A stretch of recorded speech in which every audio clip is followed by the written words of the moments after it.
Bienvenidos a Hablemos Claro sobre Biblia, Mente y Familia. Este es nuestro super equipo. Edgar Jones, Esmeralda López y Fernando de la Cruz. Y esto es Hablemos Claro. Hoy trataremos un tema muy interesante acerca de la inmoralidad sexual. Así como en el pasado, la sexualidad humana también es un desafío hoy, pero la Biblia muestra un modelo, un plan divino, y queremos presentártelo en este programa.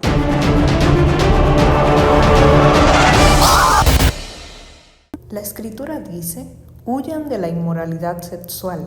Cualquier otro pecado que el hombre cometa está fuera del cuerpo, pero el inmoral sexual peca contra su propio cuerpo. Primera de Corintios 6, 18. En la primera parte vamos a estar abordando acerca de la sexualidad dentro del matrimonio, de cómo Dios instituyó el matrimonio y dentro del mismo se da la sexualidad. O sea que no es un pecado la sexualidad, ni es algo inmoral ni algo sucio, como desde la antigüedad muchas veces se planteaba, que las personas tenían culpa a veces, incluso dentro del matrimonio, porque se planteaba que era algo sucio, que había sido el pecado original y todo eso. Sin embargo, Dios, desde el principio de la humanidad, se instituyó la sexualidad como parte de la relación matrimonial. O sea que la sexualidad es una institución tan sagrada como el matrimonio. El matrimonio es sagrado y por lo tanto el sexo es sagrado dentro del marco del matrimonio. Al hablar del sexo dentro del matrimonio y de la sexualidad, tengo un versículo que me resulta problemático. ¿Cuál es ese? El versículo se encuentra en Primera de Corintios, capítulo 6, versículo 18. Dice las siguientes palabras: huid de la fornicación. Cualquier otro pecado que el hombre cometa está fuera del cuerpo, pero el que fornica contra su propio cuerpo peca. ¿O no sabéis que vuestro cuerpo es el templo del Espíritu Santo que está en vosotros, el que tenéis de Dios y que no es nuestro? Bueno, para interpretar la Biblia siempre el estudiante debe recibir la visión de toda la Biblia. O sea, la Biblia... Antes de empezar, me gustaría preguntarle, pastor, de ese versículo específicamente y la interpretación. Yo quiero saber dos cosas. Número uno, ¿por qué hay que huir de la fornicación? Número dos, ¿por qué pecar fuera del cuerpo y pecar dentro del cuerpo? Porque hay como una diferenciación entre el que peca fuera y el que peca dentro. Porque las personas seguramente leen el versículo, yo tal vez soy joven y no entienda y quisiera entender esa parte. Ok, el tema es que para poder interpretar la Biblia, te decía, o cualquier texto bíblico de manera correcta, uno tiene que percibir la Biblia como un todo. Okay. O sea, como la palabra inspirada de Dios y manifestar sincera disposición para entender y obedecer lo que la palabra de Dios dice. Ese texto está en el contexto de lo que Pablo habla sobre el matrimonio. En 1 de Corintios capítulo 6, por ejemplo, hay otro texto también en 1 de Corintios 7, donde él dice, el marido debe cumplir con la mujer el deber conyugal, y asimismo la mujer con el marido. La mujer no tiene dominio de su propio cuerpo, sino el marido, ni tampoco el marido sobre su cuerpo, sino la mujer. Y para entender ese texto o estos textos, hay que entender el ambiente cultural que se vivía en la ciudad de Corinto. La ciudad de Corinto era famosa por la prostitución, señores. Corinto era una importante ciudad comercial que estaba situada en una encrucijada. O sea, todas las rutas marítimas pasaban por Corinto y en ella floreció el flagelo del libertinaje sexual, hasta el punto de que se convirtió el nombre de la ciudad en un sinónimo de sexualidad.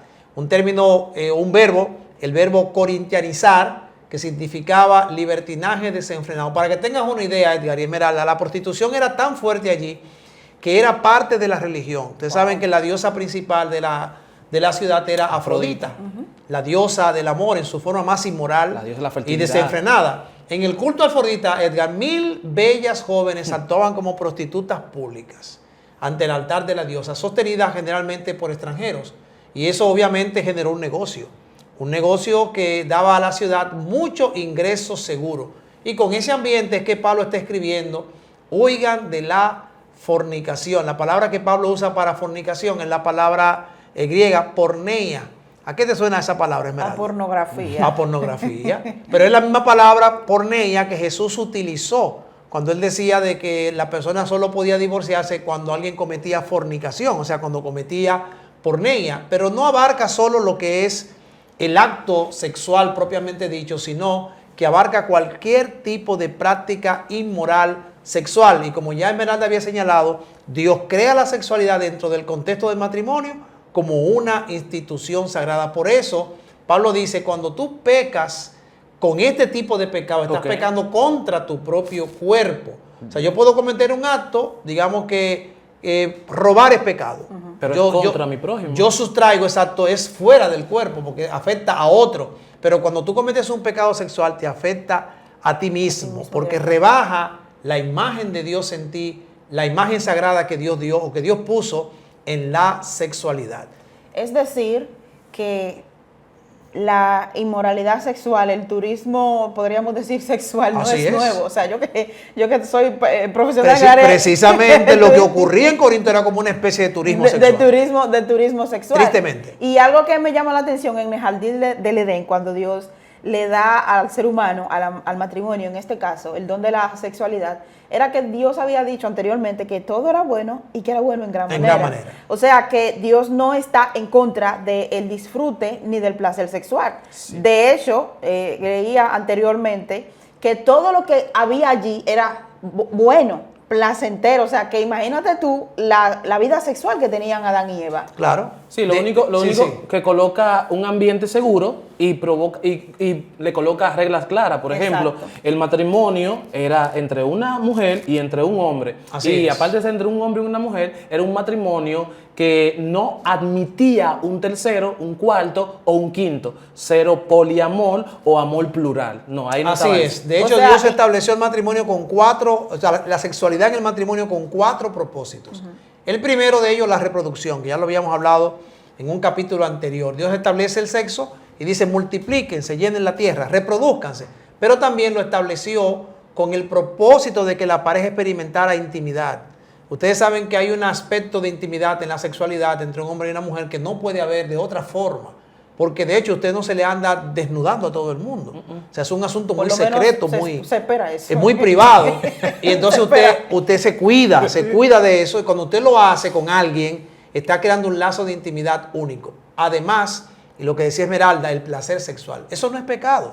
Dios lo estableció para que el hombre y la mujer disfruten plenamente, pero dentro de los límites que tú decías, dentro del límite del matrimonio. Y la sexualidad tiene otro componente y es que es una parábola de la relación que Dios quiere tener con su iglesia. Ay, hablen más de eso. Sí, Pato, en la iglesia, eso es chocante. en la Biblia se menciona a Jesús como el novio y a la iglesia como la novia. A Jesús como el esposo, la iglesia como el esposo, como la esposa.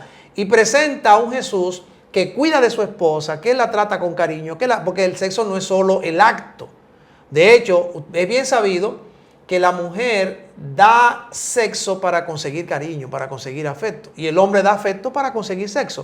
O sea, así se maneja esa situación. Ahora, lo que queremos establecer aquí es que Dios estableció la sexualidad dentro del matrimonio que para que sea una relación monógama muy importante. Y heterosexual. Sí, pastor, pero hay algo. En la Biblia vemos varios ejemplos de patriarcas exaltados por Dios. Que tenían su pareja. Había uno que incluso se dijo que era conforme al corazón de Dios y tuvo mujeres que eso... Entonces, así es. ¿Qué usted me dice de eso? Algo simple, en la Biblia se está registrando la historia del pueblo de Dios. Okay. Lo que ocurrió con los patriarcas, lo que ocurrió con los reyes, lo que ocurrió con los profetas, sencillamente historia. No necesariamente refleja el pensamiento de Dios. Exacto. No necesariamente refleja los principios que Dios había establecido. No siempre los hombres de Dios vivieron acorde a los principios que Dios estableció. Y el propio David que tú mencionas, en algún momento él reconoce que su mayor error, su detrimento vino cuando él comenzó a tener otras esposas, cuando comenzó a multiplicar las mujeres. Y de hecho, en la ley que Dios le había dado a Moisés estableció, cuando tengan rey, una de las reglas es que no tengan muchas mujeres. Algo que me llama la atención, en estos días yo miraba un estudio que se había realizado sobre los hombres más exitosos a nivel económico y a nivel de liderazgo. Y uno de los, podríamos decir, de las cosas, de los puntos en común que tenían, más de un 60% de ellos era que había tenido una sola esposa. O sea, que no habían tenido una gran cantidad, una promiscuidad sexual con muchas mujeres, sino que habían construido todo lo que habían construido y habían conservado una sola esposa. Eso me llega a la mente, ahora que tú mencionas, ¿desde qué punto o desde qué momento comenzó a cambiar la situación con respecto a la sexualidad? Porque parece Génesis que Dios le dice a Adán y a Eva, ustedes van a tener una relación sexual en donde solamente hay dos individuos, multiplíquense y llenen la tierra. Pero para eso, como solamente estaban Adán y Eva, y luego vienen sus hijos, había entonces que tener relaciones íntimas con los parientes más cercanos, aparentemente, pastor. Sí. Entonces, la pregunta mía es, ¿en qué momento del lapso de la historia se separa o se entiende en que ya eso no es permitido o sí es permitido? No sé si me está entendiendo. La Biblia presenta que digamos que la humanidad tomó dos rumbos. Okay. Los hijos de los hombres y los hijos de Dios. Los que seguían los principios que Dios había señalado y los que se rebelaron contra esos principios. Esas prácticas comenzaron en ese grupo. En el grupo de los que habían decidido separarse de los principios que Dios había establecido y que el Génesis llama los hijos de los hombres. Okay. Hay un momento cumbre en el libro de Génesis, antes del diluvio, cuando dice que los hijos de los hombres comenzaron a mezclarse con las hijas de Dios. Y comenzaron a casarse, comenzaron a contraer matrimonio y comenzó a pervertirse el propósito que Dios había establecido. De hecho, yo debo destacar aquí que el plan de Dios no es solamente para el casado, sino también para el soltero. O sea, Dios no dio un plan para uno y un plan para otro. Dios dio un solo plan. Por eso Pablo recomienda en 1 Corintios 7:2, sin embargo, dice él, por causa de las fornicaciones, tenga cada uno su propia mujer y tenga cada una su propio marido. Y él fue enfático. Por ejemplo, cuando le escribe a Timoteo, en 1 Timoteo 3:2, él dice, marido de una sola mujer. Y Jesús ya había señalado la creación, confirmando la validez y perpetuidad del matrimonio, cuando él dice que el que los creó para que fueran una sola carne, que fueran marido y mujer. Por lo tanto, el plan de Dios para el soltero y para el casado incluye pureza sexual. Okay. Entonces, una persona que no se ha casado, el llamado de Dios es a abstenerse de las relaciones sexuales hasta tanto llegue al matrimonio. Hago la aclaración porque hoy en día vemos que no solamente con la sexualidad, sino con varios temas. El tema es, bueno, yo lo hago, pero me protejo.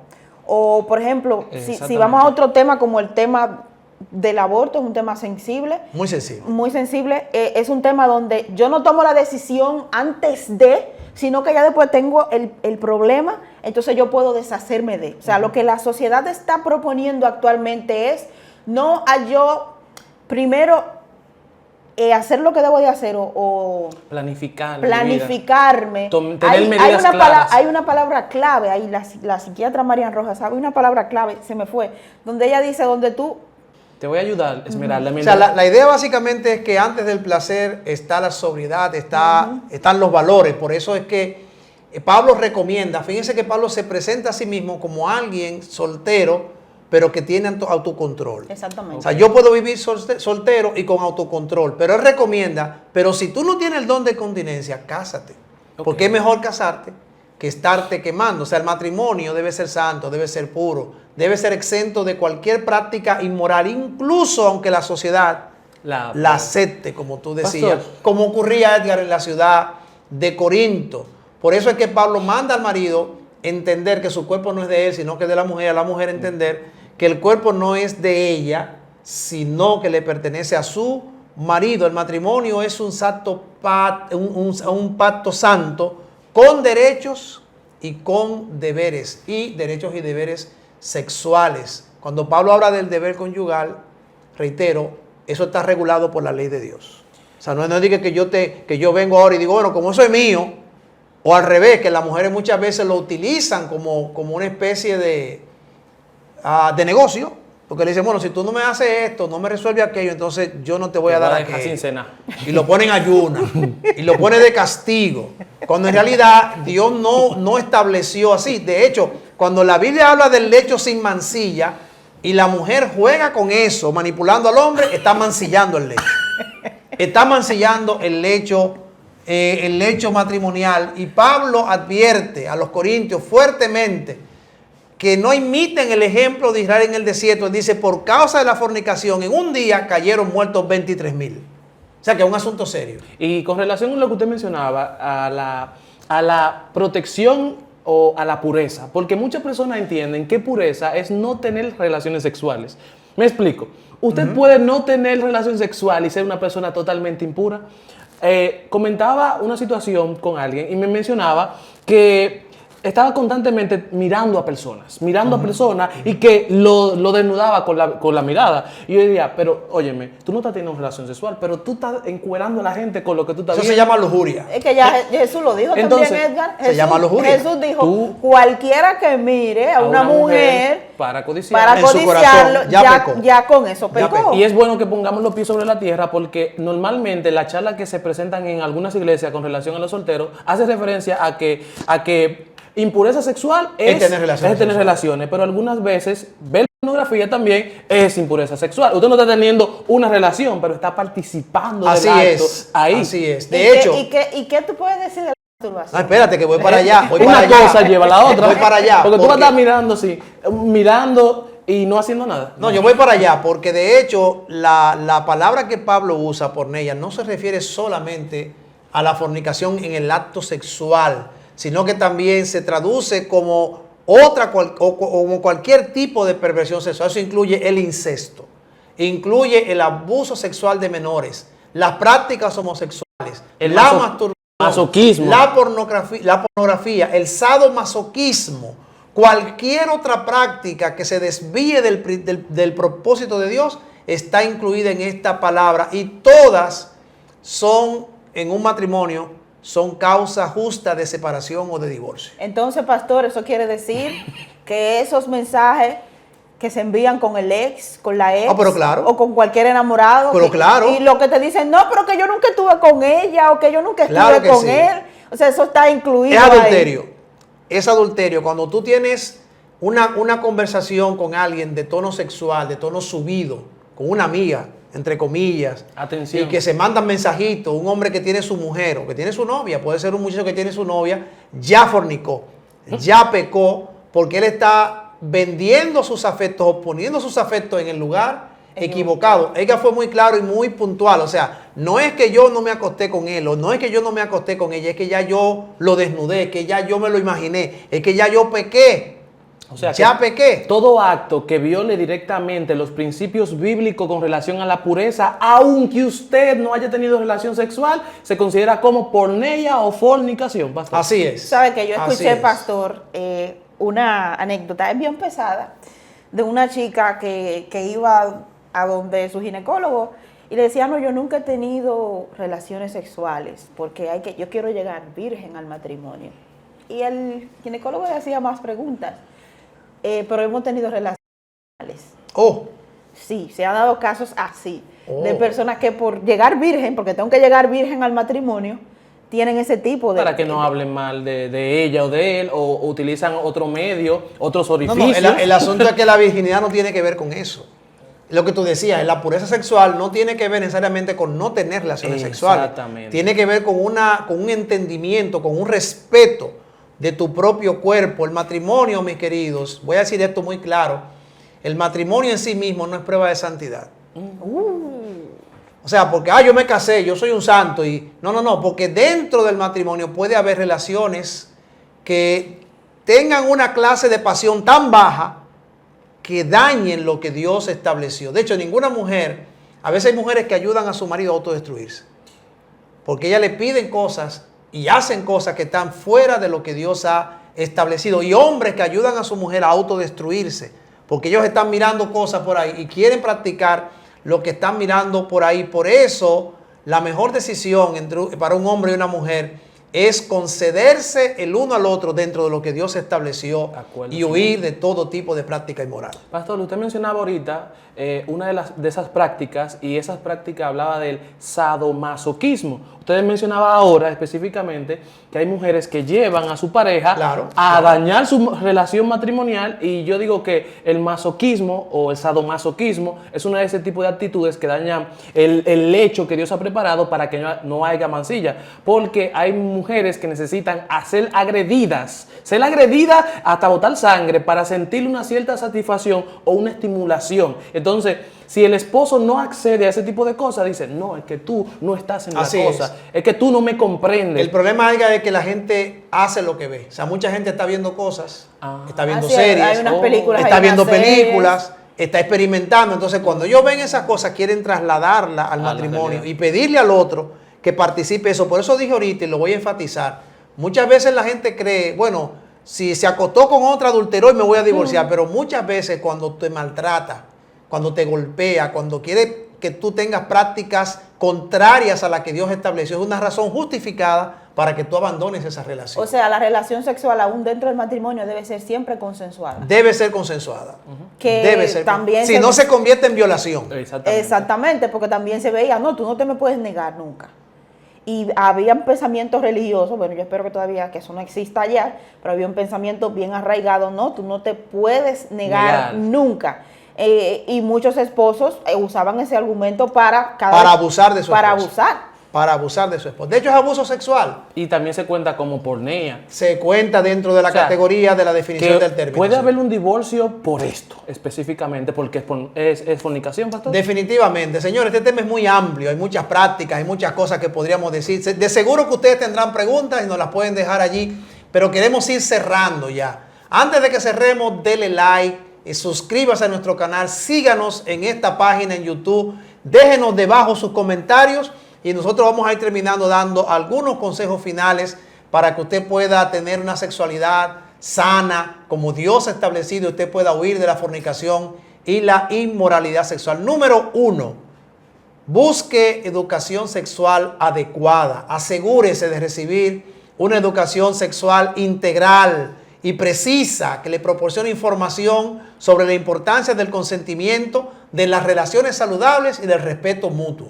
Número 2, lleguen a acuerdo entre la pareja. No crea usted que debe hacer específicamente lo que usted le agrade, aunque eso sea salvajismo o una especie de actitud animal. Llegue a acuerdos conscientes en donde los principios de la palabra de Dios no sean violentados y en donde después de haber acabado el acto sexual o la conversación con tu pareja no te sientas sintiéndote peor o mal, cuando algo debería ser tan agradable y tan placentero. Número 3, comunícate abiertamente con tu pareja. Hay conversaciones incómodas que a veces no queremos tener y necesitamos expresar nuestras necesidades, nuestros deseos en un ambiente seguro, en el ambiente del matrimonio. Necesitamos hacer esto para llegar ambos al placer que se supone que deberíamos tener. Muy bien. Número 4, establece límites. Límites personales. Reconoce los tuyos y establece límites claros en tu relación. Aprende a decir que no cuando te sientas incómodo con algo, con alguna situación, o cuando no estés listo para participar de ciertas actividades sexuales. Número 5, mantén el respeto. Aprende a respetarte a ti mismo y eso va a indicar que eres una persona que ama y teme hacer la voluntad de Dios. El respeto a ti mismo implicará reconocer lugares, escenarios o situaciones en los cuales no debes involucrarte. Tener que huir, pastor, huye de la fornicación en situaciones específicas cuando sientas que estás a punto de caer.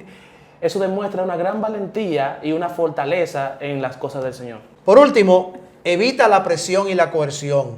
No presiones ni fuerces a nadie a participar de una actividad sexual en contra de su voluntad. Eso es violación. Recuerda que el respeto a la decisión ajena, por así decirlo de esta manera, trae paz, incluyendo en lo que tiene que ver con lo sexual. No permitas que nadie te presione a hacer algo con lo que tú no te sientas cómodo o no te sientas cómoda. El mejor remedio para huir de la fornicación es huir, tal como lo hizo José. Amén. O sea, por eso Pablo dice, huye de la fornicación y tendrás una vida sexual para gloria de Dios. Así o más claro.